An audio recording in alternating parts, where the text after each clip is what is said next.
Shalom à tous, que l'Éternel Dieu vous bénisse et vous garde dans le précieux nom de Yeshua Mashiach, celui qui est appelé le Christ. Bienvenue donc à ce mardi prophétique numéro 52 sur la paracha numéro 7.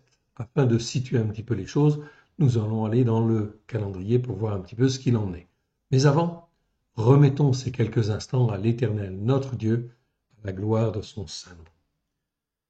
Père très saint, nous te rendons grâce dans le précieux nom de Yeshua, ton Fils bien-aimé. C'est toi qui nous as appelés, au travers de Christ Yeshua, ton Fils bien-aimé, à la gloire de ton saint nom, afin que nous puissions être un peuple qui te serve, qui te loue, toi, le seul vrai Dieu, et celui que tu as envoyé. Aide-nous, mon Dieu, mon Père, à te faire plaisir, et tends ta main bienfaisante sur chacun de nous, que ta parole pénètre au plus profond de nous-mêmes. Oui, trouve un terrain favorable dans nos cœurs, à la gloire de ton saint nom. Que tu puisses en révéler toute la signification, la longueur, la largeur, la hauteur et la profondeur, à la gloire de ton saint nom, au travers de Yeshua Mashiach, celui qui est appelé le Christ. Aide-nous, mon Dieu, mon Père, à te faire plaisir. Nous voici, Seigneur, corps, âme et esprit, nous sommes à ta disposition pour faire ta volonté. Que l'Éternel Dieu vous bénisse et vous garde dans le précieux nom d'Yeshua. Amen. Allons voir dans le calendrier maintenant ce qu'il en est, où nous en sommes très précisément. Ok. Nous sommes là donc au 9e mois. Nous allons arriver donc au 9e mois. Ok. Et en fait, à la 7e paracha, nous sommes au 2e Shabbat de ce 9e mois. Ok.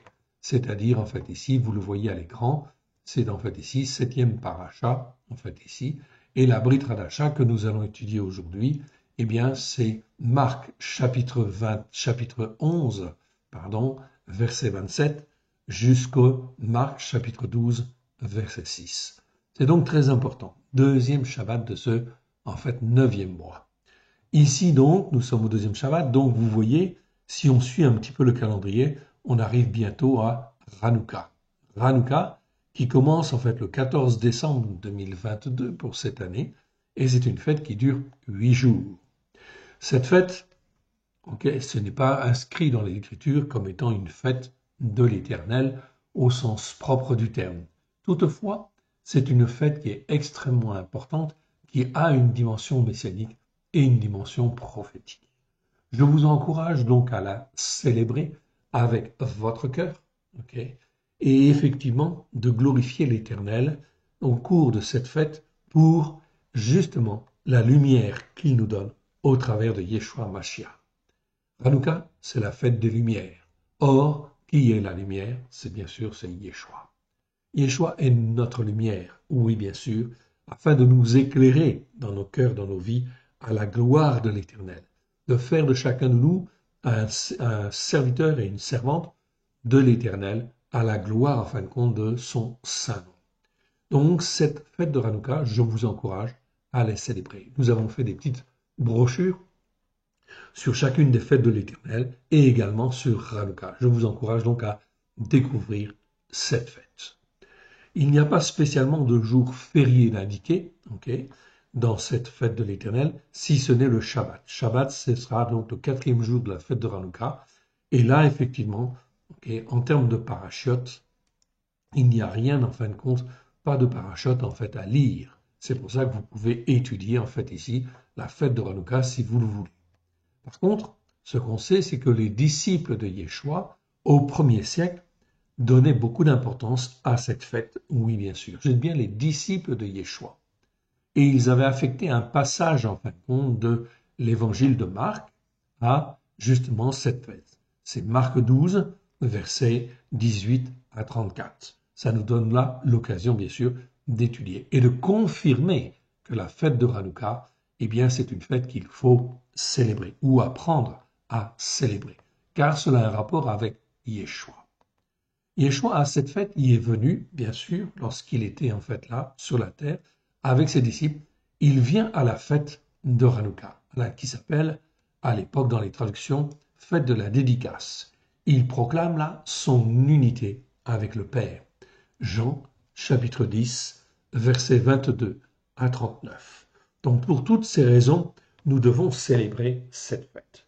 Également pour d'autres raisons en fait aussi, parce que dans nos cultures occidentales, nous sommes habitués et en fin de compte, nous sommes bercés dans la culture en fin de compte de Noël. Or, Noël est une fête païenne, c'est une fête qui n'a aucun sens spirituel, je dis bien aucun sens spirituel. Voilà pourquoi que nous devons choisir. Est-ce que nous célébrons Hanouka ou est-ce que nous partageons ou participons à la fête de Noël? Nous n'avons aucunement à participer à la fête de Noël. C'est une fête qui a été instaurée notamment par l'Église catholique et nous n'avons rien à faire avec l'Église catholique. Nous n'avons rien à faire avec les protestants non plus et nous n'avons rien à faire avec les évangéliques non plus. Même n'importe quelle autre dénomination, car nous appartenons à l'Éternel Dieu qui nous a rachetés par le sang de Yeshua afin que nous puissions être son peuple. C'est donc quelque chose de très important à comprendre. Voilà pourquoi il faut s'exercer à pratiquer la fête de Hanouka, tout simplement pour en fait se sortir de la tradition religieuse dite chrétienne qui est au travers de Noël. C'est donc très, très, très, très important, spirituellement parlant. Donc, je vous encourage à témoigner de Hanouka autour de vous, à découvrir cette fête et en fait de la célébrer bien plutôt que Noël. Donc, c'est bien effectivement très important. Allons maintenant dans le passage qui nous concerne, donc dans l'évangile en fait ici. Donc, la 7e paracha, vous le voyez en fait ici. Ok, c'est Vayetse. Et il sortit. Okay. Donc là, on étudie bien sûr la Bessora. Bessora, c'est l'évangile de Marc. Marc chapitre 11, versets 27 à 33 et Marc chapitre 12, versets 1 à 6. Nous allons donc parcourir ces deux passages et en fait en faire le commentaire. Le commentaire avec en fait ici ce que l'Esprit va nous montrer et nous guider sur ce passage. Verset 27. Ils se rendirent de nouveau à Yerushalayma. Yerushalayma, je vous ai expliqué, c'est en fait Jérusalem.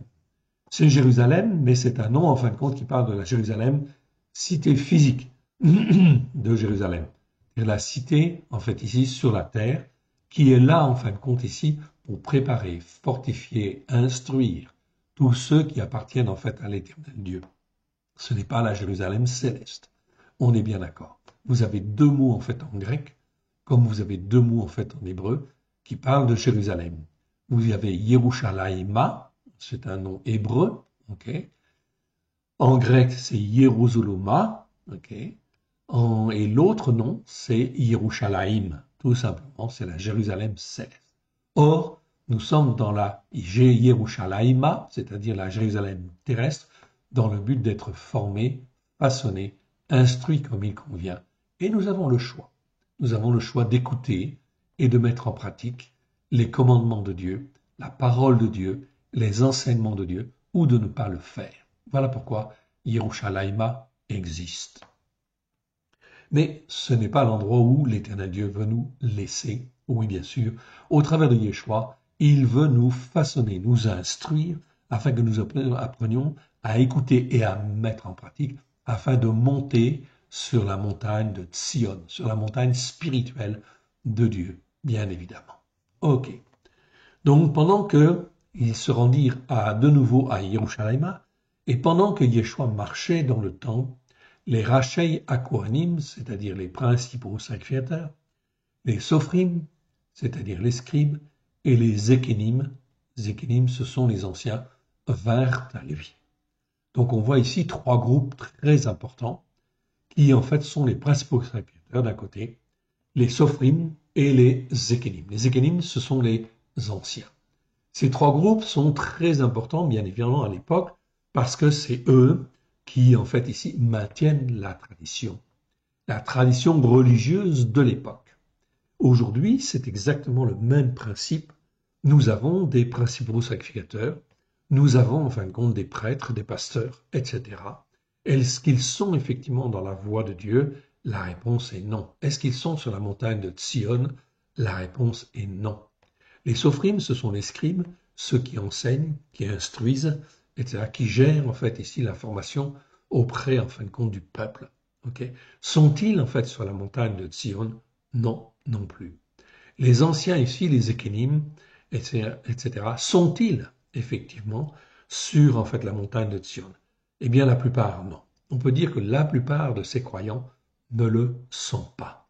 C'est pour ça que c'est très important de se poser les bonnes questions et de dire en fait à Dieu, oui, j'ai compris et je veux mettre en pratique. Pardonne-moi si je ne sais pas bien faire, mais je veux avancer et je veux découvrir. C'est un terrain en fait inconnu quelque part, inconnu de la tradition, des traditions religieuses, bien évidemment. Voilà pourquoi il faut apprendre à marcher sous l'autorité de l'Éternel, notre Dieu, qui nous a rachetés par son Fils bien-aimé et qui, en fait, ici, nous forme, nous façonne par, en fait, ici, son esprit, l'esprit de la sainteté. Il l'apprend, il prend de ce qui est à Dieu et le met dans nos cœurs, dans nos vies, afin que nous puissions être sainteté, comme le Père, le Fils et l'Esprit Saint.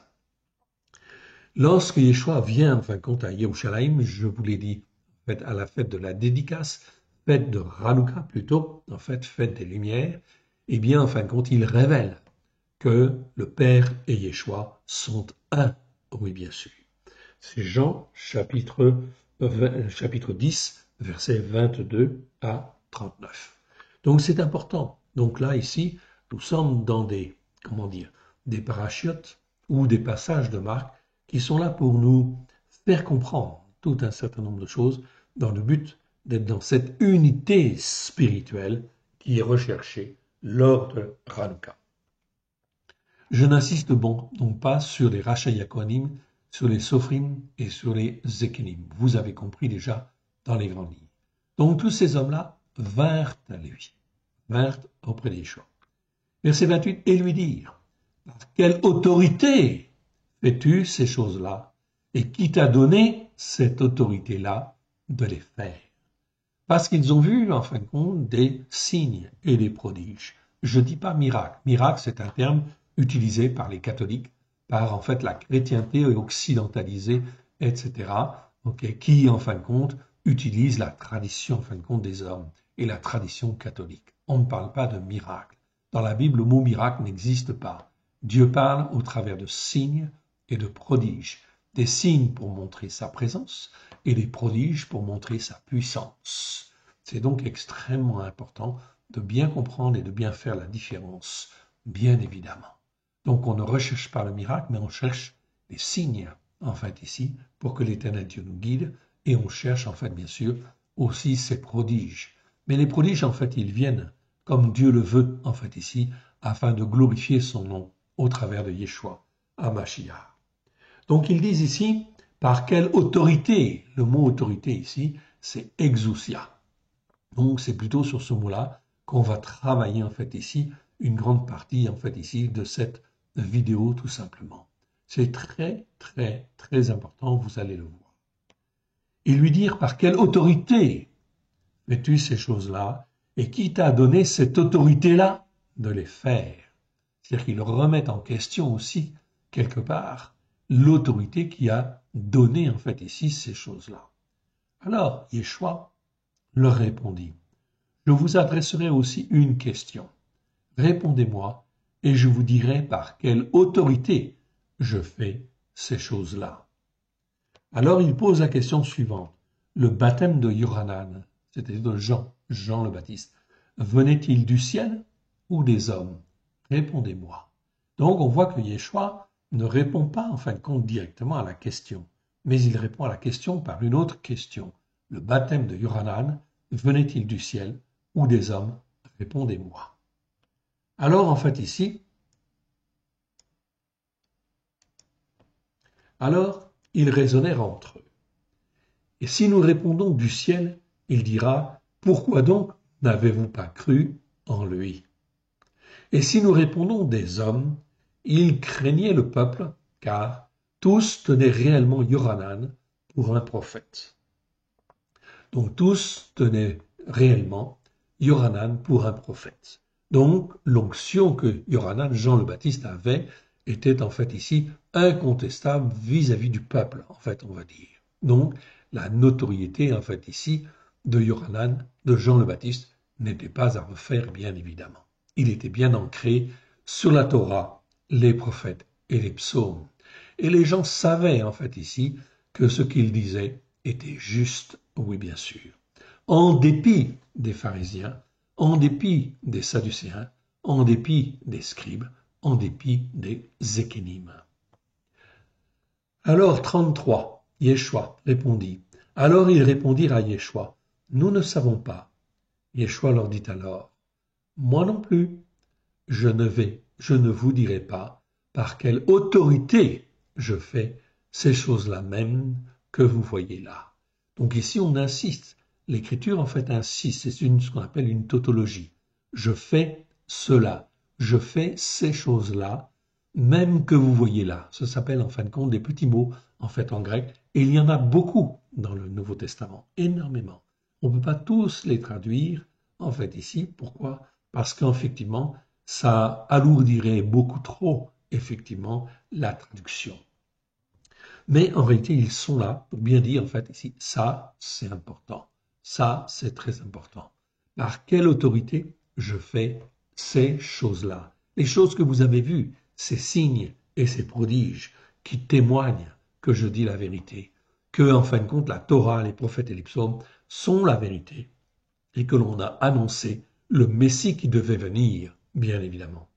Ce Messie qui devait être crucifié, après en fin de compte, et ressuscité 3 jours et 3 nuits, après effectivement avoir été crucifié. Donc tout cela est écrit dans les Écritures, oui bien sûr. Ok. Ensuite, eh bien, en fait, le mot archiérus ici, ça veut dire chef, ça veut dire principal sacrificateur. Je ne reviens pas dessus, nous l'avons déjà vu, en fait, ici. Nous avons, en fin de compte, ici, comment dire, les sophrim, ok. Je vais vous l'agrandir, en fait, quand même un peu, pour les gens qui veulent, en fin de compte, regarder, faire une pause, ok. Donc, les sophrim, voilà, vous avez, en fait, ici, le commentaire sur les sophrim, ok. Donc, vous pouvez faire une pause et faire une copie d'écran si vous le voulez. Les ékénimes, ce sont les anciens. Là, on les a en fait en dessous. Okay. Je ne détaille pas, ça veut dire ancien, c'est un mot qui existe 7 fois dans 66 versets. Les anciens étaient choisis parmi le peuple pour constituer les membres du Grand Conseil, c'est-à-dire du Sanhédrin, car c'était ainsi que dans les premiers temps, on choisissait les dirigeants du peuple, les juges et toute personne ayant une quelconque responsabilité devant le peuple. C'est parmi les anciens que l'on choisissait ceux qui géraient les affaires publiques et qui administraient la justice dans toutes les villes du pays. Chez les chrétiens, c'était ceux qui présidaient sur les assemblées, donc à l'époque au 1er siècle, car par la suite, les églises ont utilisé d'autres termes comme archevêque, évêque, diacre, ancien. On a utilisé d'autres termes. Les chrétiens, la chrétienté a créé son propre vocabulaire et de manière à se séparer, bien sûr, de la, en fait ici, des enseignements, en fin de compte ici, juifs. Est-ce qu'ils avaient raison? La réponse est non, bien sûr, okay, parce qu'ils se sont éloignés, mais ils se sont éloignés des racines hébraïques de la foi. Le mot sur lequel, en fin de compte, ici, on va s'arrêter, surtout, c'est le mot exousia. Par quelle autorité fais-tu ces choses-là? Demande-t-il à Yeshua. Donc, autorité ici, c'est un mot qui est très, très, très important. On va donc, en fait, s'arrêter dessus, en fait, ici, un moment. Oui, bien sûr. Okay. Un moment, pourquoi? Parce que ça va nous faire comprendre un certain nombre de choses. Un certain nombre de choses très importantes. Exousia, c'est le mot grec. Ce mot existe 103 fois dans 93 versets. C'est un nom féminin. Okay. C'est traduit en fin de compte dans nos traductions françaises, notamment dans la Louis II. Okay. Eh bien, c'est traduit 48 fois par autorité, et c'est très bien. C'est une très bonne chose. Okay. C'est traduit en fin de compte 32 fois par pouvoir. Là, c'est moins bien. Okay. Donc ici, il faut corriger effectivement ces versets. Et effectivement, c'est important. C'est important pour comprendre certaines choses, okay, qui, en fin de compte, sont de Dieu. Et apprendre, en fait, l'obéissance et la soumission à l'éternel Dieu. C'était traduit en fait également 7 fois par le mot puissance. Ça, c'est une erreur. Ça ne doit jamais être traduit par puissance, car en grec, il y a un mot en fait ici qui veut dire puissance, c'est dynamis. Ok? Comme par exemple dans les versets qui parlent de la puissance des ténèbres. Nous sommes sous la puissance des ténèbres, oui bien sûr, et en fin de compte, Yeshua, par son sacrifice, nous rachète afin de nous arracher, en fait ici, de la puissance des ténèbres. Mais en grec, pardon, j'allais dire en hébreu, non, c'est en grec. En grec, c'est pas le mot en fait dynamis, c'est le mot exousia. C'est-à-dire qu'en fait, le vrai verset, le vrai sens, c'est de dire que nous étions sous l'autorité des ténèbres. Oui. Ah, ça change en fait le sens du verset. Et nous étions sous l'autorité en fin de compte des ténèbres. Voilà pourquoi en fait Dieu envoie Christ Yeshua, celui qui est appelé le Christ, afin de nous racheter de, en fait ici, l'autorité en fait des ténèbres. Ça veut dire que les autorités des ténèbres n'ont plus aucun pouvoir sur nous dès lors que nous sommes rachetés. Tu entends mon frère, tu entends ma sœur. Ça, c'est extrêmement important.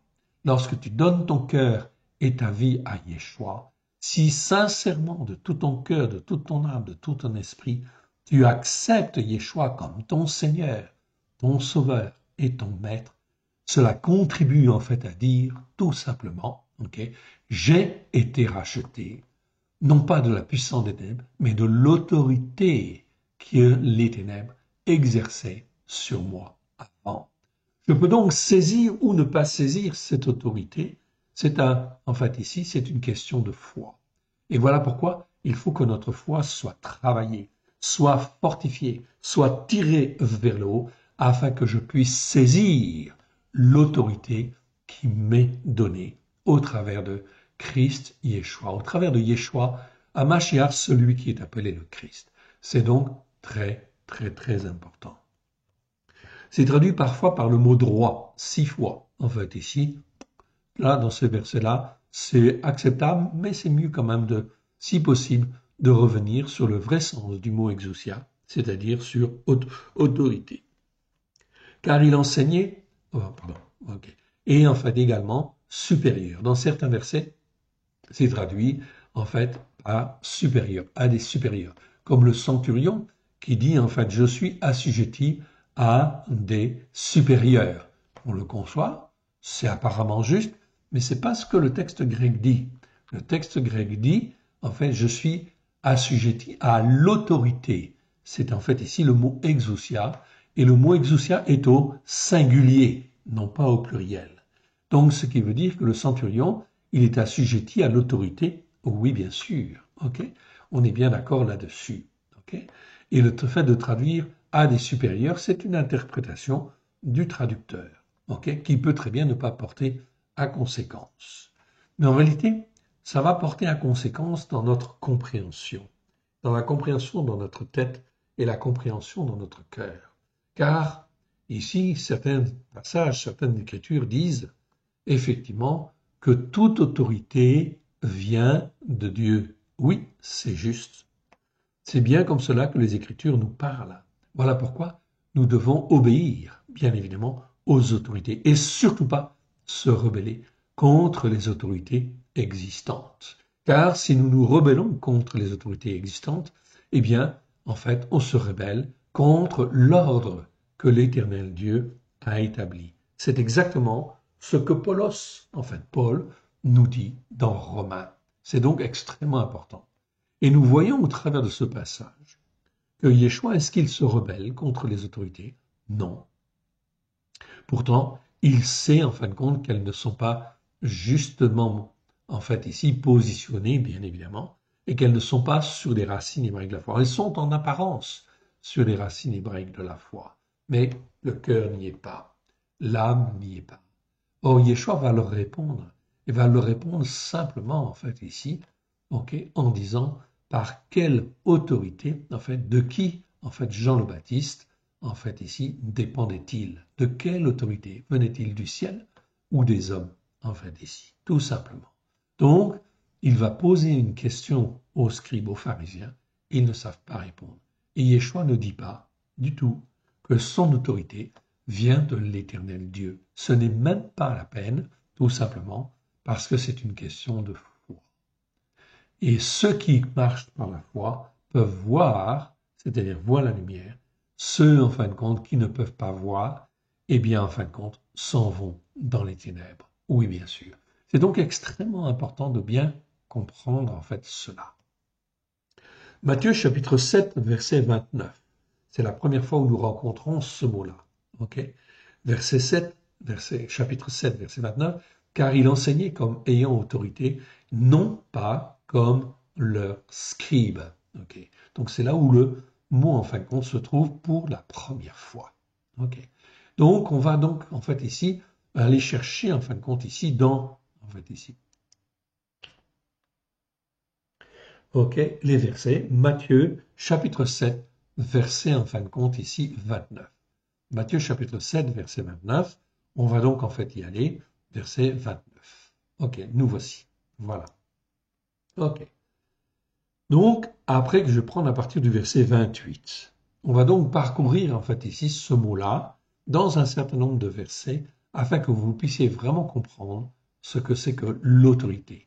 L'autorité qui vient de l'Éternel, notre Dieu. Et en fin de compte, nous sommes rachetés par, en fait, ici, le sang de l'agneau, afin que nous puissions comprendre de quelle autorité nous dépendons. Et de laisser, en fait, les autorités existantes de côté, sans, entre guillemets, sans préoccuper. Nous n'en avons pas besoin, car l'Éternel Dieu est bien celui qui contrôle et qui est le chef de toute autorité. Regardez en fait ici, à partir du verset 28. Après que Yeshua eut achevé ses discours, la foule fut frappée de sa doctrine.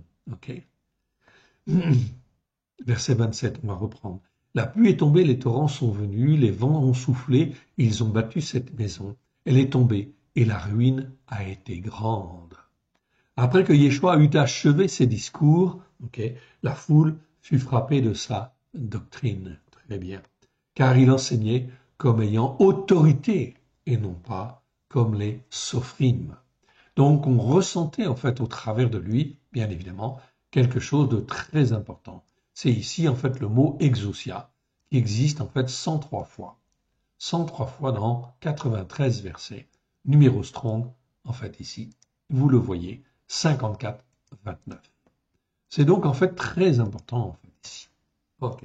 On va donc aller en fait les voir les uns après les autres et on va essayer de les parcourir un peu afin d'être enseignés comme il convient, comme l'Éternel Dieu nous veut, en fait en réalité. Car l'Éternel Dieu veut qu'au travers de Christ Yeshua, tous les uns et les autres, nous dépendions de l'autorité de l'Éternel, bien évidemment. Nous avons à respecter les autorités qui existent, oui bien sûr, à ne jamais rentrer en conflit si possible avec elles, bien évidemment, mais bien au contraire, de considérer que c'est l'Éternel Dieu qui a instauré toute autorité sur la terre et dans le ciel. Donc, car il enseignait comme ayant autorité et non pas comme les sophrim, c'est-à-dire en fait ici les scribes. Allons voir en fait le suivant, en fait ici, ok. Et nous arrivons en fait ici, donc, à Matthieu chapitre 21, verset en fait ici 23. Yeshua se rendit dans le temple et pendant qu'il enseignait, les Racheya Kohanim et les Ékénim, et du peuple vinrent lui dire, par quelle autorité fais-tu ces choses-là et qui t'a donné cette autorité? Là, c'est le même passage que nous avons vu dans Marc tout à l'heure et on le retrouve effectivement, en fait ici, dans Matthieu, c'est un passage équivalent. Yeshua leur répondit, je vous adresserai aussi une question, si vous m'y répondez, je vous dirai par quelle autorité je fais ces choses-là. Le baptême de Yohanan, c'est le même passage. D'où venait-il? Du ciel ou des hommes? Mais ils raisonnèrent avec des arrière-pensées, en fait, ici. Donc ici, on a le mot raisonner, mais c'est raisonner avec des arrière-pensées. Le mot, en fait, ici, utilisé, c'est en fait ici avec des arrière-pensées, en fait ici. C'est-à-dire, ils n'étaient pas sincères dans leur cœur. dans leur manière de voir les choses. Alors ils leur répondirent, okay, nous ne savons, comme ils disent, si nous répondons des hommes, nous avons à craindre la foule, car tous tiennent Yohanan pour un prophète. Alors ils répondirent à Yeshua, nous ne savons. Et il leur dit à son tour, moi non plus, je ne vous dirai pas par quelle autorité je fais ces choses. On est bien ici dans le même, même passage que nous avons vu dans Marc tout à l'heure. Des fois, les passages sont totalement équivalents, d'autres fois, on a en fait une petite nuance ou une différence. Ici, on a raisonné avec des arrière-pensées.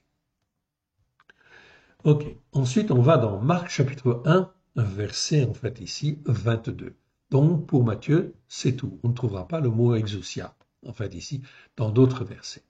Ils furent frappés par sa doctrine, car il enseignait comme s'il avait l'autorité, et non pas comme les sophimes. Okay? Il se trouva dans la synagogue, dans leur synagogue, un homme qui avait un esprit impur, et qui s'écria, qu'y a-t-il entre nous et toi, Yeshua, le Nazarénien? Ok? Tu es venu pour nous perdre, je sais qui tu es, le Saint d'Élohim. Même les démons savent qui est Yeshua et l'autorité qu'il a reçue. Les démons ici utilisent le mot nazarénien. Okay.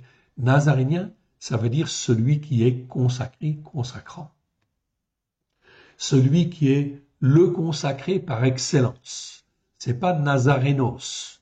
Nazarénos, ça veut dire le consacré, consacrant, très précisément. Nazarénien ou Nazarénos en grec, ça veut dire en fait ici le consacré par excellence, le saint de Elohim. Donc vous voyez qu'ici, même les démons reconnaissent que Yeshua est le Nazarénien. Ce mot-là, en fait, ici, Nazarénien, n'existe que 4 fois dans 4 versets. Okay? Et il n'y en a qu'un seul qui a reçu l'autorité, en fait, ici, du Père, pour, en fait, ici, gérer les choses sur la terre, c'est Yeshua. Même les démons le savent. Les seuls qui ne le savent pas, en fait, ici, c'est bien sûr les païens, mais c'est aussi, malheureusement, les chrétiens. Les chrétiens d'une manière générale, parce qu'ils sont enseignés d'une manière, en fin de compte, ici, très légère, si je puis dire, et ils ne vont pas en fond dans les Écritures, donc ils ne sont pas enseignés en profondeur. L'autorité ici, elle est donnée. L'autorité du Père, elle est donnée à Yeshua, à Mashiach, celui qui est appelé le Christ. C'est donc très important, parce que cette autorité, elle est en fait divine. Oui, bien sûr, elle vient de l'Éternel Dieu, qui l'a donnée à Yeshua. Mais Yeshua a reçu, en fait, ici, l'autorité, justement, de distribuer cette autorité à tous ceux qui lui appartiennent, qui sont dans l'obéissance et la soumission à la gloire de l'Éternel, afin d'être un même cœur, une même âme avec l'Éternel. Voilà donc ce que veut faire Yeshua, ce que le Père, en fait ici, veut faire au travers de Yeshua. C'est donc très très important de comprendre cette autorité qui nous vient en fin de compte du Père au travers de Yeshua. On continue.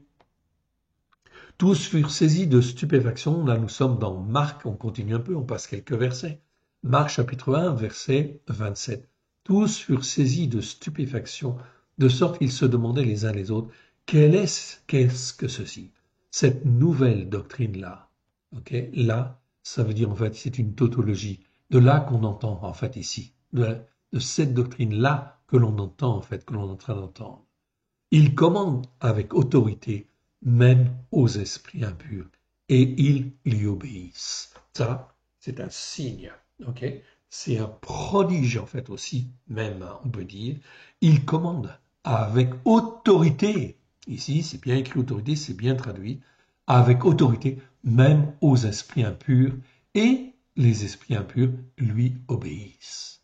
Alors, mon frère, ma sœur, comment se fait-il que tant de croyants, tant de chrétiens, en fait ici, n'ont pas d'autorité, tout simplement, parce qu'ils ne sont pas dans l'obéissance et la soumission faite à Dieu. C'est extrêmement important de bien comprendre cela. Plus j'écoute, plus je pratique avec grâce et vérité, eh bien effectivement, plus je rentre dans la bénédiction de l'Éternel, et plus en fait l'Éternel Dieu me donne de l'autorité. Et pour l'autorité, pour chasser même les esprits impurs. C'est donc extrêmement important. Donc comment être délivré? Oui, bien sûr, je ne peux pas être délivré si je ne suis pas dans l'obéissance et la soumission, bien évidemment. Okay? C'est donc très important. Sa renommée se répandit aussitôt dans tous les lieux environnants de la Galila. On voit donc en fait ici l'expression de cette autorité d'une manière importante. Continuons si vous le voulez bien. On arrive maintenant dans le chapitre 6 en fait de Marc. Alors, chapitre 6, verset 7. Alors il appela les 12 et commença à les envoyer deux à deux, en leur donnant quoi? L'autorité, pas le pouvoir, l'autorité sur les esprits impurs. Okay, ici, c'est-à-dire qu'ils reçoivent l'autorité, ils peuvent l'utiliser ou ne pas l'utiliser, mais ils reçoivent l'autorité sur les esprits impurs. Tout cela se fait par la puissance de l'Esprit de Dieu, oui bien sûr, qui est en train de façonner les disciples afin qu'ils puissent être un même peuple, un même peuple avec Yeshua, bien évidemment, et en fait le Père, oui bien sûr, et qu'ils puissent transmettre aussi cette autorité. Voilà pourquoi l'Éternel Dieu veut à chacun de vous qui m'écoutez, l'Éternel Dieu veut-il vous donner l'autorité sur les esprits impurs? La réponse est oui, bien sûr. Car si on n'a pas d'autorité, alors comment, en fin de compte, on va devenir des hommes et des femmes libres, libres de servir l'Éternel comme il convient. Donc là, c'est un apprentissage, bien sûr, cela prend du temps, mais effectivement, c'est là, en fait, la volonté du Père, en fait, ici, que de vouloir donner l'autorité, aux disciples, et en fait, ici, pour vaincre toute la puissance de l'ennemi, bien évidemment. C'est un enjeu que le Père s'est donné. Il s'est choisi des hommes, des mortels, pour, en fait, ici, les façonner, les instruire, pour qu'ils puissent recevoir la puissance, en fin de compte, de Dieu, et l'autorité pour marcher sur toute la puissance de l'ennemi. Oui, bien sûr. C'est donc un challenge, en fait, extraordinaire. Voilà ce que l'Éternel fait depuis 2000 ans. Depuis 2000 ans, eh bien, au travers de Yeshua Mashiach, qui en fait a donné sa vie, Dieu rachète les uns et les autres afin de les former, de les façonner, qu'ils puissent devenir un même peuple, un peuple de serviteurs qui ont l'autorité, en fait ici, de l'Éternel, pour chasser tous les esprits impurs, toute la puissance de l'ennemi, mais aussi pour recevoir la puissance de guérir, oui bien sûr, ceux qui sont malades. Il leur prescrivit de ne rien prendre pour suivre la voie, si ce n'est seulement qu'un bâton, ni d'avoir, etc., etc. Donc là, ils reçoivent l'autorité.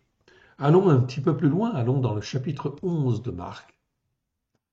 Chapitre 11, en fin de compte, de Marc, je reprends juste un petit peu avant, ils se rendirent de nouveau à Jérusalem, c'est le passage que nous lisons en fait ici, que nous avons ce matin. Et lui dirent, par quelle autorité fais-tu ces choses-là? Qui t'a donné cette autorité de le faire? Yeshua leur répondit, je vous adresserai aussi une question. Répondez-moi, je vous dirai par quelle autorité je fais ces choses-là, même que vous voyez là. Le baptême de Yohanan, venait-il du ciel ou des hommes? Répondez-moi, en fait, ici. Et Yeshua, en fait, ils vont dire, en fait, ici, ils vont répondre. Alors, ils raisonnèrent. Ils raisonnèrent avec des arrière-pensées, en réalité. On l'a vu, en fait, compte dans Matthieu, entre eux. Si nous répondons du ciel, il dira, pourquoi n'avez-vous pas cru en lui? Si nous répondons des hommes, ils craignaient le peuple, car tous tenaient réellement Yohanan pour un prophète. Donc, ils se retrouvent coincés. L'Éternel, en fin de compte, veut faire les choses comme cela. Et Dieu, l'Éternel Dieu, se cherche des hommes et des femmes afin qu'ils puissent être bien ancrés sur les racines hébraïques de la foi. Faire le Shabbat, faire les fêtes de l'Éternel, apprendre à obéir et à se soumettre à l'Éternel afin que la puissance de l'Éternel puisse agir au travers de chacun de nous. Il veut nous donner l'autorité, ici, sur toute la puissance de l'ennemi. Alors ils répondirent à Yeshua, nous ne savons pas. Yeshua leur dit alors, moi non plus, je ne vous dirai pas. Par quelle autorité je fais ces choses-là même que vous voyez là. Donc, on voit très clairement, en fait, ici, le mot exousia. On va un petit peu plus loin et on va maintenant dans le chapitre 13, en fait, de Marc. Ok. Prenez garde, veillez, car vous ne savez quand ce temps viendra. Il en sera comme d'un homme. Okay. Donc là, on va prendre un petit peu plus haut. En fait, ici, on va prendre à partir du verset 32. Pour ce qui est du jour et de l'heure, personne ne le sait, ni les anges dans le ciel, ni le Fils, mais le Père seul. Prenez garde, veillez et priez, car vous ne savez quand ce temps viendra. Il en sera comme d'un homme qui, partant pour un voyage, laisse sa maison, remet l'autorité, en fait ici. Okay. À qui cela? Eh bien, on va aller voir. Okay. À ses esclaves, indique à chacun sa tâche et ordonne au gardien de la porte de veiller. Veillez donc, car vous ne savez quand viendra le Seigneur de la maison, ou le soir, ou au milieu de la nuit, ou au chant du coq, ou le matin. Craignez qu'il ne vous arrive, qu'il ne trouve endormi à son arrivée soudaine. Ce que je vous dis à tous, veillez. Ici, c'est bien, en fin de compte, quelque chose de très important à bien comprendre. L'autorité, l'Éternel Dieu veut nous la donner. Oui, bien sûr. Et donc, le maître, il parle à ses serviteurs. Non, c'est pas dit ses serviteurs. C'est dit à ses esclaves. Esclave, c'est le mot doulos. Ok. Doulos, en fait, ça veut dire esclave. Déjà, le premier son du mot doulos, c'est esclave. Ou alors, c'est un serviteur obéissant et soumis. En fait, ici. Ok. Ça, c'est important. Il y a d'autres mots pour dire serviteur. Mais ici, Yeshua parle en fait ici d'esclaves, c'est-à-dire de croyants qui sont en fait ici entièrement soumis et entièrement obéissants à la volonté de l'Éternel. Donc là, il leur donne autorité, afin qu'ils puissent en fait ici marcher comme Dieu le veut et porter le fruit que l'Éternel Dieu veut.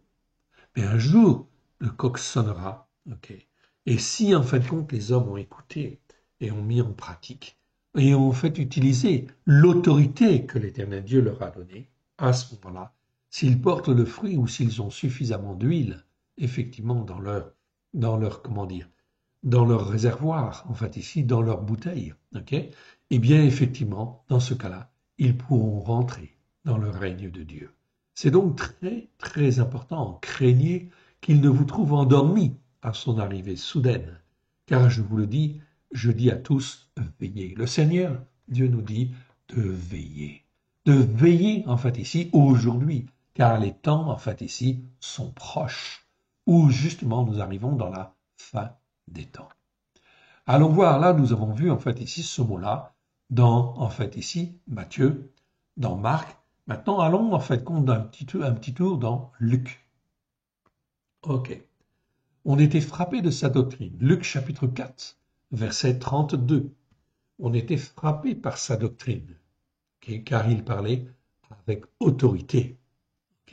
Il se trouva dans la synagogue un homme qui avait un esprit de démon impur et qui s'écria d'une voix forte, « Ah, qu'y a-t-il entre nous et toi, Yeshua le Nazarénien ?» On retrouve en fait ici dans Luc le même passage que nous avions vu tout à l'heure, bien évidemment. On retrouve le Nazarénien.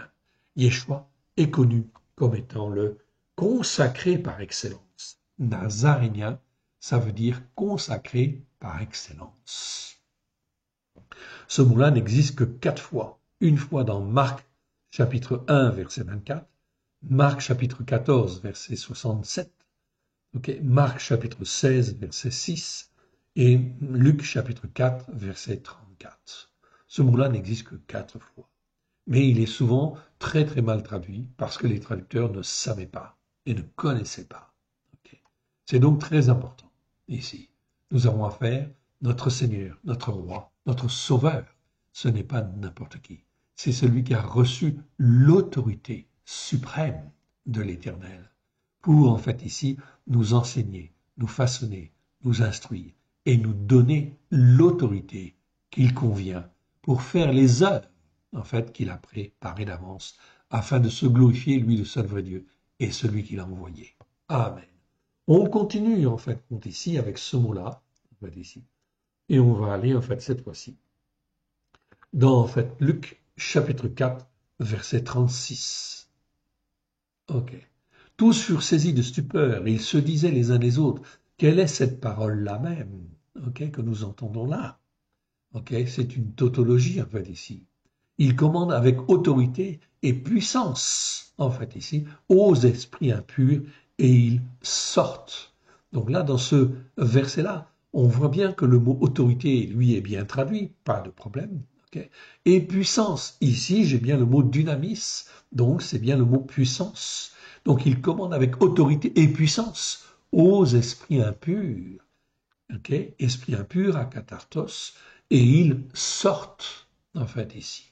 Et sa renommée se répandit dans tous les lieux d'alentour. Oui, bien sûr, la réputation de Yeshua n'était plus à faire. Qui est-ce qui agit au travers de Yeshua? C'est l'Éternel Dieu, par la puissance de son esprit, bien évidemment. Voilà, en fin de compte, ce que cela nous enseigne, c'est qu'il faut apprendre à être entièrement dépendant du Père, du Fils et de l'Esprit Saint, bien évidemment. De l'Esprit de la sainteté, car c'est lui qui va nous donner puissance face aux événements. Ok, c'est donc très important. C'est un combat spirituel que l'Éternel est en train de mener contre toute la puissance de l'ennemi, mon frère, ma sœur. Réveille-toi, ok? Réveille-toi de ton sommeil, réveille-toi de ta torpeur, de ton ignorance. L'Éternel Dieu t'a touché afin que tu puisses venir à lui et que tu puisses recevoir l'autorité afin d'être dans l'obéissance et la soumission à l'Éternel, aux enseignements de la Torah, des prophètes et des psaumes, afin que l'Éternel puisse faire au travers de toi les œuvres qu'il a préparées d'avance, afin de se glorifier lui et celui qui l'a envoyé. C'est donc extrêmement important, en fait, ici, nous devons apprendre à répondre présent. En fait, ici, Seigneur, nous voici, Seigneur, parle.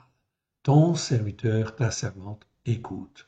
Ou plutôt, ton esclave, ok, écoute, en fait, ici, parle, Seigneur, Dieu Tout-Puissant. Amen.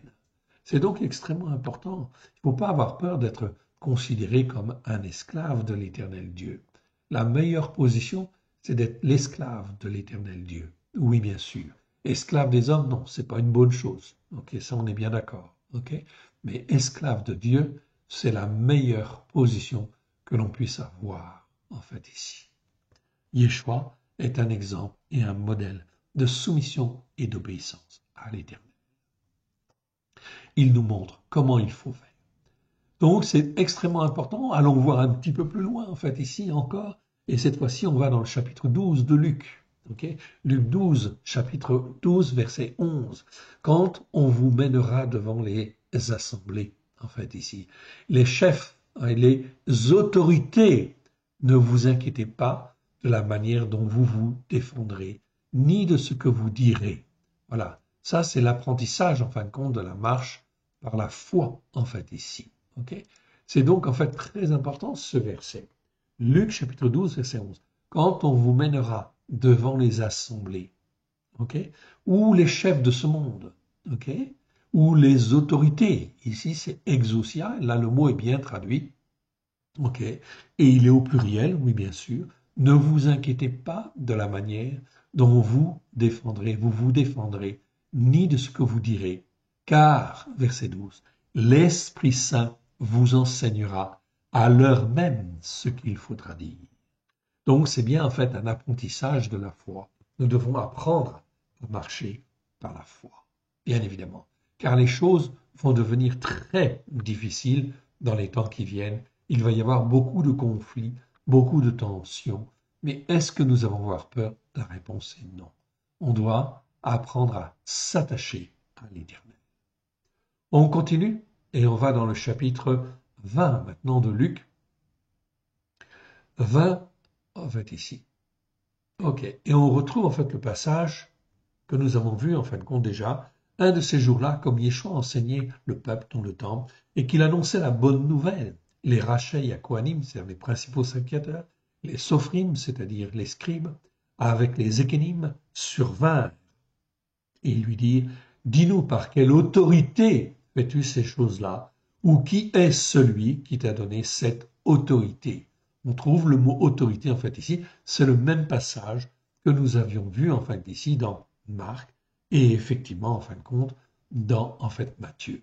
Ok, on continue et Yeshua à la fin de ce passage, donc Luc chapitre 20 verset 8, et Yeshua leur dit, moi non plus je ne vous dirai pas par quelle autorité je fais ces choses-là. Le passage en fait est identique, on ne l'a pas lu dans le détail, mais en réalité c'est exactement la même chose.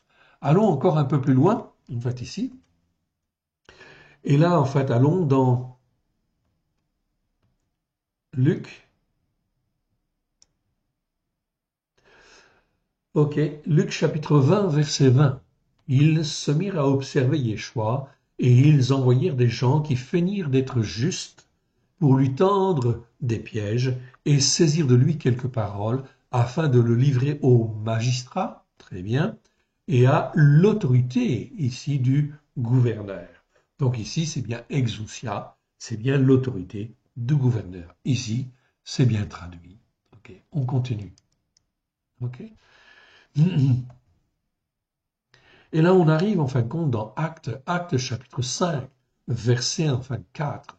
S'il n'avait été vendu, ne te restait-il pas? Ok. Ne te restait-il pas? En fait, c'est là on parle du prix du champ. Pétros lui dit à Hanania, pourquoi Satan a-t-il rempli ton cœur au point de mentir à l'Esprit Saint et de retenir une partie du prix du champ? Ok. Donc là, on voit que c'est en réalité l'œuvre de Satan qui agit en fin de compte dans le cœur de l'homme, dans le cœur de Hanania, qui lui fait retenir en fait ici une partie du prix de son champ. Il pouvait faire tout ce qu'il voulait avec son argent.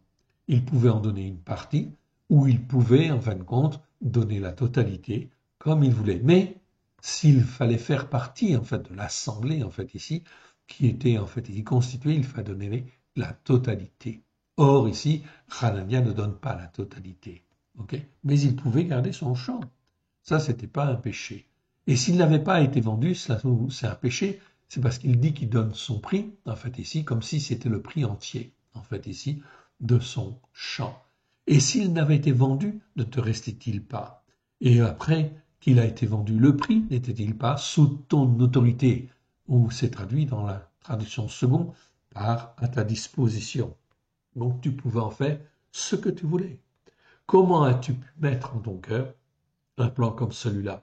Ce n'est pas à des hommes que tu as menti, mais à Elohim.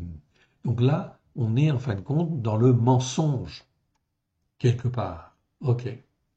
Donc là, effectivement, eh bien, ça va pas bien se passer pour lui, tout simplement. Ok. Donc, on ne se moque pas en fin de compte de Dieu. 1 Corinthiens chapitre 9 maintenant, verset 4. Ok. C'est cela même ma défense contre ceux qui m'accusent. N'avons-nous pas l'autorité de manger ou de boire? Donc ici, c'est le mot autorité. C'est traduit par le droit. En fait, ici, le droit de manger et le droit de boire. Bon, ok, ça peut être acceptable. En fait, ici, dans ce passage, ça ne pose pas vraiment de difficulté. N'avons-nous pas l'autorité de mener avec nous une sœur qui soit notre femme, comme font les autres apôtres et les frères du Seigneur, et Képha, c'est-à-dire Pierre, Pétros. Donc l'autorité, c'est la décision là de chacun, oui bien sûr, c'est possible, ça ne pose pas de problème. Moi seul et Barnabas, n'avons-nous pas l'autorité de ne point travailler, en fait, ici. Ok. Donc ils choisissent, bien évidemment. Ok. Dans 1 Corinthiens chapitre 9, verset 12, si certains jouissent de cette autorité sur vous, n'est-ce pas plutôt à nous d'en jouir? Mais nous n'avons point usé de cette autorité, au contraire, et nous souffrons de tout afin de ne pas créer d'obstacle à la bonne nouvelle. Ici, c'est traduit par le mot droit. On peut l'accepter, oui bien sûr, mais il faudrait revoir plus en profondeur quand même la traduction, car c'est quand même le mot exousia ici. Ok. Ici, nous arrivons dans 1 Corinthiens chapitre 9, okay, verset 18. Quelle est alors ma récompense? C'est de mettre en place la bonne nouvelle en annonçant gratuitement la bonne nouvelle sans user de mon autorité sur cette bonne nouvelle. Okay? Car bien que je sois libre à l'égard de tous, je me suis rendu l'esclave de tous afin d'en gagner le plus grand nombre. Donc là, ce sont des versets qu'il faudrait effectivement retravailler. Ok?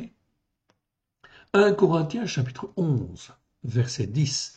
C'est pour cela que la femme, à cause des anges, doit avoir sur la tête une marque de l'autorité dont elle dépend, ici, pour sa protection, ici. Donc ici, c'est ici un exemple. On ne comprend pas encore tout à fait la dimension spirituelle de cela. Mais si Paulos le dit, eh bien, il a des raisons. Cela dépend des contextes. Oui, bien sûr, il faut toujours retravailler les versets. Oui, bien sûr.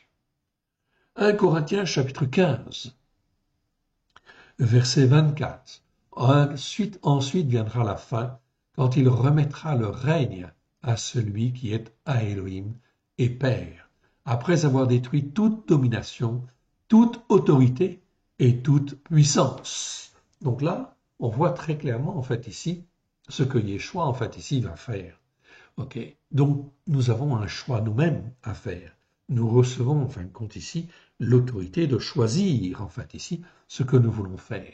Et si nous voulons être avec Yeshua, eh bien il faut savoir que Yeshua a un rôle.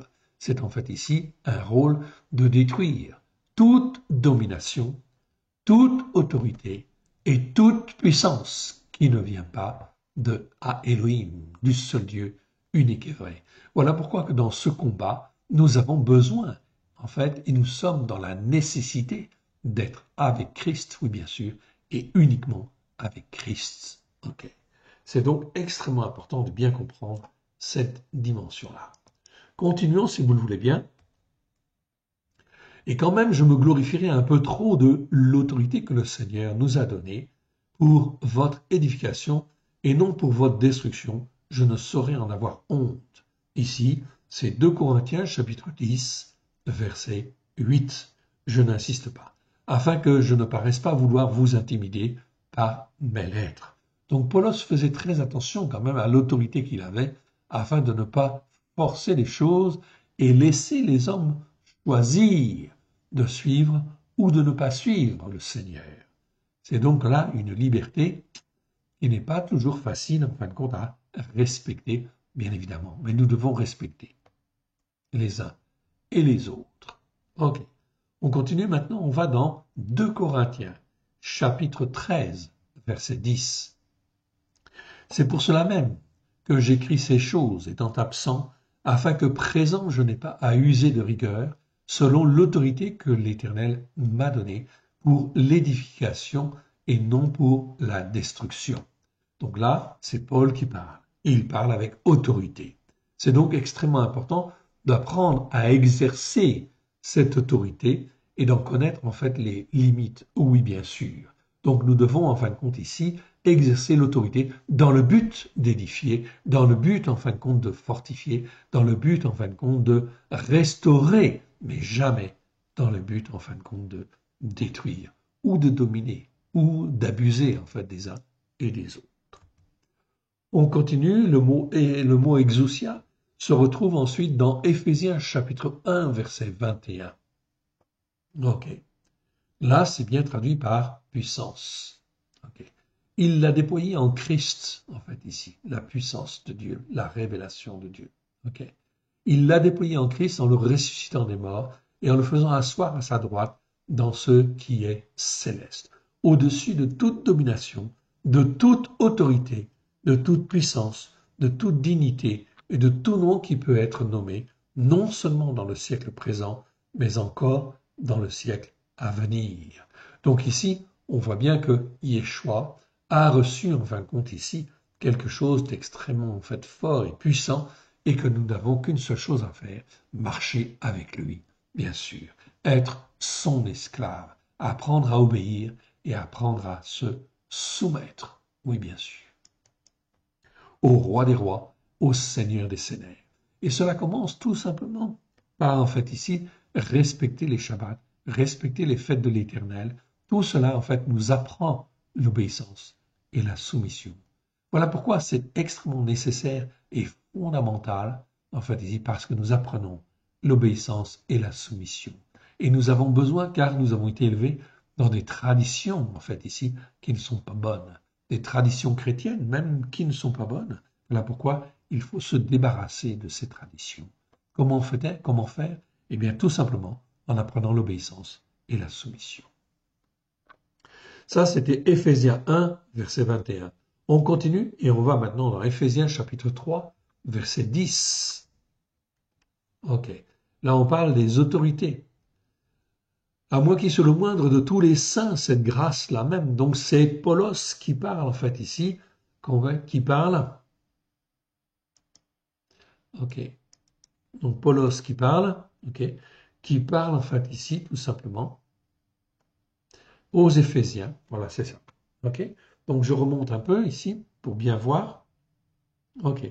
À moi qui suis le moindre de tous les saints, cette grâce-là même dont je vous parle là, m'a été accordée d'annoncer aux nations la bonne nouvelle des richesses incompréhensibles de Christ et de mettre en lumière la communion fraternelle du mystère caché de tout temps en Elohim, qui a créé toutes choses par Christ Yeshua, afin que les dominations, les autorités dans les lieux célestes connaissent aujourd'hui par l'assemblée, c'est-à-dire par les croyants, en fait ici, la sagesse infiniment variée de Elohim. Voilà pourquoi ici c'est un appel que l'Éternel lance au travers de Yeshua Mashiach, afin que tous puissent faire partie de l'assemblée des croyants de Yeshua, afin que l'Éternel Dieu puisse, en fait ici, ridiculiser quelque part les dominations, les autorités dans les lieux célestes. Ok, très très important. On parle là du démon? Oui, bien sûr. Ok, très très important. Ici, on continue et on va maintenant dans Éphésiens chapitre 6. Éphésiens chapitre 6, ok. Donc, qu'est-il dit en fait ici? Car nous n'avons pas à lutter. Donc, Éphésiens chapitre 6, verset 12. Car nous n'avons pas à lutter contre la chair et le sang, mais contre les dominations, contre les autorités. Excusez-moi ici, c'est les autorités, c'est au pluriel. Okay. C'est en fait les autorités. Okay, donc on corrige. Okay. Le mot est bien au pluriel. Ici, vous le voyez, en fait, ici, c'est APF. Ok, donc c'est P, ça veut dire pluriel, en fait, ici. Donc contre les autorités. Donc car nous n'avons pas à lutter contre la chair et le sang, c'est-à-dire contre l'homme naturel, okay, mais contre les dominations, contre les autorités, contre les princes de ce monde de ténèbres, contre les influences spirituelles, okay, de la méchanceté sous l'influence du malin, dans toutes les choses qui sont célestes. Okay.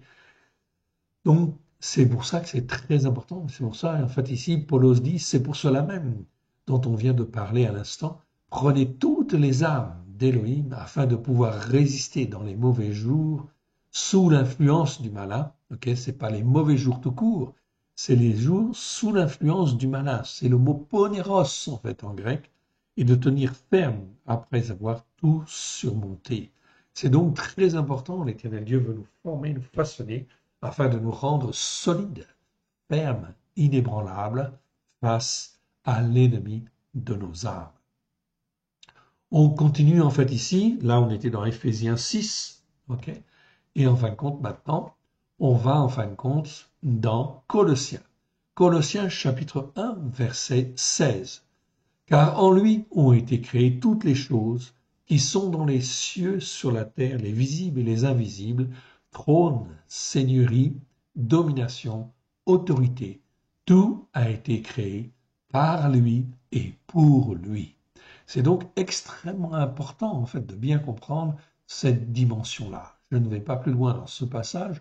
Vous pourrez le lire en fait vous-même, aller un petit peu plus loin si vous le voulez. Vous avez la référence. Colossiens chapitre 1 verset 16. Ok.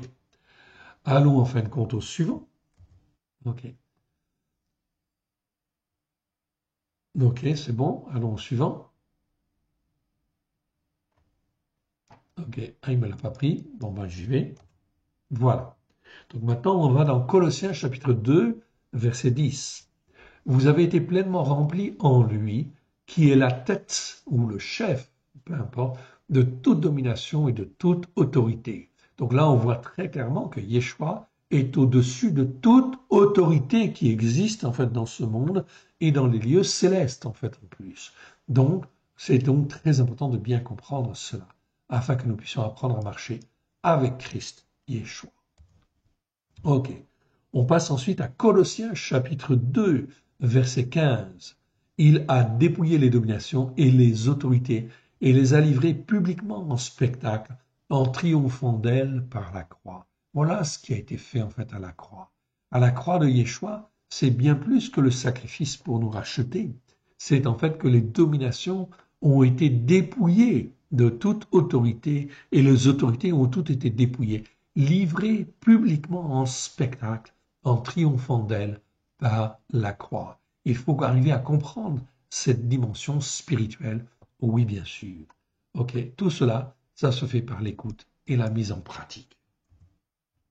Ok, on continue avec Tite, Tite chapitre 3, en fait ici, verset 1. Rappelle-leur d'être soumis aux chefs et aux autorités, d'obéir, d'être prêts à toute bonne œuvre, de ne blasphémer sur personne, de ne pas chercher le combat, d'être indulgent, plein de douceur envers tous les hommes. Ok?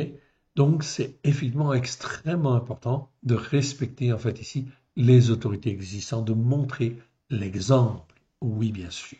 Ok. Vous pourrez lire la suite du verset, la suite si vous voulez. Ok. Je vais en fin de compte au suivant. Je vais dans 1 Pierre chapitre 3, verset en fait ici 22. Ok. Et je prends à partir du verset 1. Cette eau était une figure du baptême, qui n'est pas la purification des souillures de la chair, mais l'engagement d'une bonne conscience envers Elohim, et qui maintenant vous sauve, vous aussi, par la résurrection de Christ Yeshua, qui est à la droite de Elohim, depuis qu'il est allé au ciel, et que les anges, les autorités et les puissances lui ont été soumis. Ok, pardon. Donc on voit bien en fait ici que Yeshua domine sur tout. Ok. Apocalypse chapitre 2, verset 26. À celui qui vaincra et qui gardera jusqu'à la fin mes œuvres, je donnerai autorité sur les nations. Donc c'est bien. Dans l'Apocalypse, ici dans ce passage-là, c'est bien traduit. Ce qui n'est pas le cas dans certains autres passages, on va le voir. Mais ici on parle de l'autorité. Alors l'Éternel Dieu veut nous donner l'autorité, en fait, ici. De la fumée sortirent des sauterelles qui se répandirent sur la terre. Ils leur furent donnés l'autorité, comme l'autorité qu'ont les scorpions de la terre. Donc ce verset-là est certainement donc à revoir dans la traduction. Ok, donc ne le retenez pas spécialement, en fait, parce qu'il faut comprendre ce que c'est que les scorpions. Donc il faudra revoir un petit peu ce verset-là. Ok. Car c'est dans leur queue qu'était l'autorité de faire du mal aux hommes pendant 5 mois, en fait, ici. Apocalypse 9, 10. Ok, même chose ici. Donc, chapitre 9, verset 19. Car l'autorité des chevaux était dans leur bouche et dans leur queue. Leur queue était semblable à des serpents ayant des têtes, et c'est avec elles qu'ils faisaient du mal. Ce verset nécessite d'être revu, en fait, aussi, mais ce n'est pas encore forcément le temps que nous puissions en fait le comprendre, en fait aussi. Apocalypse 11. Ok. 11 en fait ici, verset 6. Ceux-là même dont on parle là, ont l'autorité, pas seulement le pouvoir, de fermer le ciel afin qu'il ne tombe point de pluie pendant les jours de leur prophétie. Ils ont l'autorité de changer les eaux en sang et de frapper la terre de toutes sortes de plaies, chaque fois qu'ils le voudront. Donc ici, on parle de l'autorité, oui bien sûr. Donc l'autorité qui sera donnée, en fait, au temps, en fait ici, des grandes tribulations. Mais normalement, l'Église, l'assemblée des croyants, ceux qui sont dans l'obéissance et la soumission, ne sont plus, en fin de compte, ici, là, sur la terre. Ok. Ceux-là même dont on parle là ont l'autorité de fermer le ciel afin qu'il ne tombe pas de pluie pendant leur temps. Ok, je continue. Et on arrive dans Apocalypse 12, 10, en fait, ici. Et j'entendis dans le ciel une voix forte qui disait, Maintenant le salut est arrivé, la puissance, le règne de notre Elohim et l'autorité de son Christ, car il a été précipité l'accusateur de nos frères, celui qui les accusait devant notre Dieu jour et nuit. Ils l'ont vaincu, ok, à cause du sang de l'agneau et à cause de la parole de leur témoignage, et ils n'ont pas aimé leur vie jusqu'à craindre la mort. Donc ici, c'est extrêmement important. Dieu veut nous apprendre de tirer notre foi vers le haut afin que nous n'ayons absolument pas peur de la mort, en fait, ici, d'une quelque manière que ce soit, afin que nous puissions être fortifiés. Verset 11. Ils l'ont vaincu, en fait, à cause du sang de l'agneau, à cause de la parole de leur témoignage. Ils n'ont pas aimé leur vie jusqu'à craindre la mort. C'est donc, en fait, très important, en fait, ici, tous ces passages-là. Ok. Je passe, en fait, ici. Je passe sur ces versets, en fait, ici, suivants, en fait, ici. Ok. Voilà, le feu, ok. Blasphémaire, voilà. Ok. Donc, les hommes furent brûlés par une grande chaleur, c'est donc l'Apocalypse chapitre 16. Il blasphème le 4e, versa sa coupe sur le soleil, et il fut donné de brûler les hommes par le feu. Les hommes furent brûlés par une grande chaleur. Ils blasphémèrent le nom d'Élohim, qui a l'autorité, là c'est bien traduit, sur ces fléaux, mais ne se repentirent pas pour lui donner gloire. C'est donc très important de comprendre en fin de compte ici, bien sûr, ça. Ok, les 10 cornes en fait ici, Apocalypse 17 verset 10, les 10 cornes que tu as vues sont 10 rois qui n'ont pas encore reçu de règne, mais qui reçoivent l'autorité, on a bien le mot autorité, comme roi pendant un certain temps avec la bête. Ceux-là même ont un même dessein, ils donnent leur puissance et leur autorité à la bête. Mon frère, ma sœur, les circonstances actuelles, ce qui se voit en fin de compte dans le monde, eh bien, vous avez des tensions internationales qui, en fait, s'élèvent, oui, bien sûr. Vous avez des blocs qui se font, en fait, ici, oui, bien sûr. OK? Tout cela, en fait, ici, tous ces événements, l'Éternel Dieu est en contrôle. Et il va pousser, en fait, les hommes et les nations, en fait, ici, à s'unir les uns et les autres dans un royaume mondial de 10 cornes. C'est-à-dire qu'il y a 10 pays qui vont sortir de la planète, qui vont avoir l'autorité, justement, pour constituer le règne, en fait, ici, des 10 cornes, le règne de l'Antichrist. Nous sommes dans cette période-là. Donc nous sommes dans une période qui va être très difficile à vivre, où beaucoup de détresse et de détresse angoissante vont venir. Voilà pourquoi il convient de s'attacher à l'Éternel Dieu, d'écouter et de mettre en pratique, et de tirer notre foi vers le haut et de regarder en fait ce qui se passe, ce que l'Éternel Dieu est en train de faire. Lorsque le royaume des 10 cornes sera en fin de compte mis en place, vous verrez 3 rois qui tombent, etc. À ce moment-là, l'Antichrist, celui qui est contre Dieu, va en fin de compte prendre le trône du règne du royaume mondial, du royaume des 10 cornes, en fait ici. C'est ce qui est écrit dans Daniel. Donc tout cela va arriver immanquablement. Okay? Nous allons voir ces choses-là. Avant effectivement l'enlèvement, en fait ici, je dis bien avant l'enlèvement, nous verrons ces choses-là. Nous vivrons en fin de compte des périodes de détresse et de détresse angoissante. Oui, bien sûr. Ok, voilà pourquoi il convient de faire attention. Ceux-là même ont un même dessein.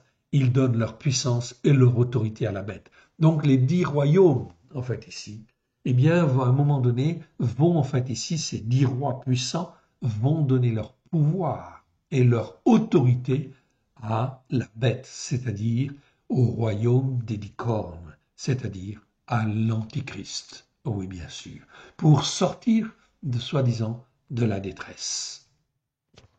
Ceux-là même combattront contre l'agneau et l'agneau les vaincra, parce qu'il est le Seigneur des seigneurs, le roi des rois, et les appelés, les élus, les fidèles qui sont avec lui, les vaincront aussi. Donc vous voyez ici, cette promesse ici dans l'Apocalypse, ceux qui sont à Christ vaincront. Ok, mais voilà pourquoi il convient d'apprendre à obéir et d'apprendre à, comment dire, se soumettre. Oui, bien sûr. On continue. On arrive dans Apocalypse 18, verset 1. Après cela, je vis descendre du ciel un autre ange qui avait une grande autorité et la terre fut éclairée de sa gloire, en fait, ici. Ok. Donc ça, c'est des choses glorieuses qui vont arriver. Heureux ceux qui appliquent ces commandements afin d'avoir l'autorité. Ok. L'autorité sur l'arbre de vie. Ok. Donc la traduction ici n'est pas forcément très sûre. Sur l'arbre de vie et d'entrer dans les portes de la ville. C'est-à-dire que, en fait, ici, ils ont droit à l'autorité. C'est traduit par avoir droit à l'arbre de vie. Ok. C'est l'autorité sur l'arbre de vie. C'est-à-dire qu'il n'y a plus d'anges qui empêchent, en fait, ici. Et en fait, ils ont la vie en eux, la vie de Dieu. Ok. C'est donc là, en fin de compte, extrêmement important, en fait, ici, de bien comprendre ces choses-là. On va revenir donc à notre, ici, passage de Marc, ok, puisqu'on était dans Marc, en fait, ici, on arrivait, en fin de compte, à Marc 12. On a vu, en fait, on a terminé, en fait, ici, le passage, et on arrive, en fait, à Marc 11, et on arrive au Marc 12. Marc 12, c'est versets 1 à 6. Voilà, c'est bien ça. On va donc, en fait, terminer par ce passage. Yeshua se mit ensuite à leur parler en parabole. Un homme planta une vigne. Il l'entoura d'une haie, creusa un pressoir et bâtit une tour, puis la ferma à des vignerons et quitta le pays. Au temps de la récolte, il envoya un esclave, non pas un serviteur, ici c'est un doulos, c'est-à-dire un homme obéissant et soumis, en fait ici, vers les réunions, vers les vignerons, pour recevoir d'eux une part du produit de la vigne. Ok. S'étant saisis de lui, ok, ils le battirent et le renvoyèrent. En fait, ici.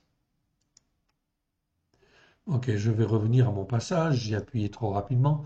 Ok, voilà. Ok. S'étant saisis de lui, ils le battirent et le renvoyèrent à vide. Ok.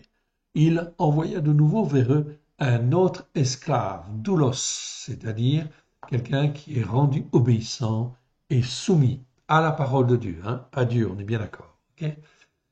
L'ayant frappé à coups de pierre, ils le blessèrent à la tête et le renvoyèrent après l'avoir outrageusement humilié, en fait, ici. Ok, donc on va corriger ici, parce que j'avais fait une petite correction, et j'ai oublié, en fin de compte, ici, de relire le passage.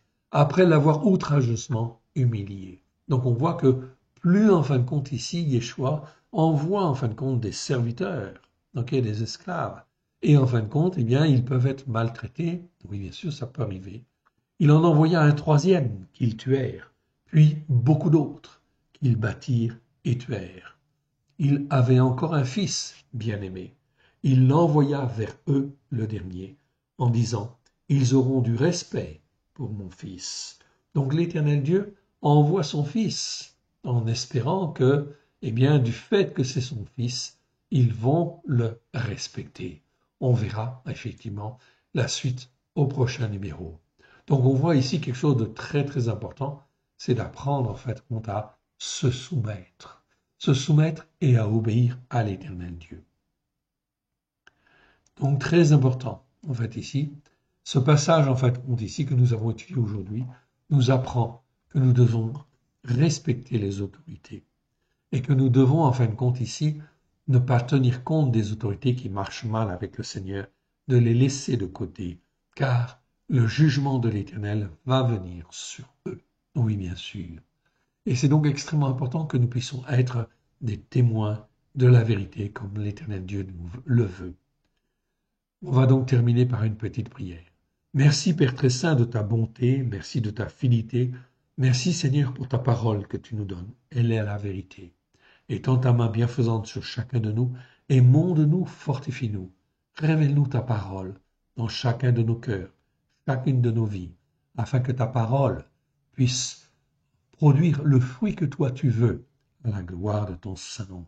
Que cela puisse nous façonner, nous instruire, afin que nous puissions être les esclaves, les serviteurs que toi tu veux, les esclaves que toi tu veux, afin de te servir là où tu le veux et comme tu le veux, à la gloire de ton Saint-Nom. Merci Seigneur pour tout ce que tu as fait dans chacune de nos vies, tout ce que tu fais maintenant et tout ce que tu vas faire encore. Que l'Éternel Dieu vous bénisse et que l'Éternel Dieu vous garde. Shalom à tous. Amen.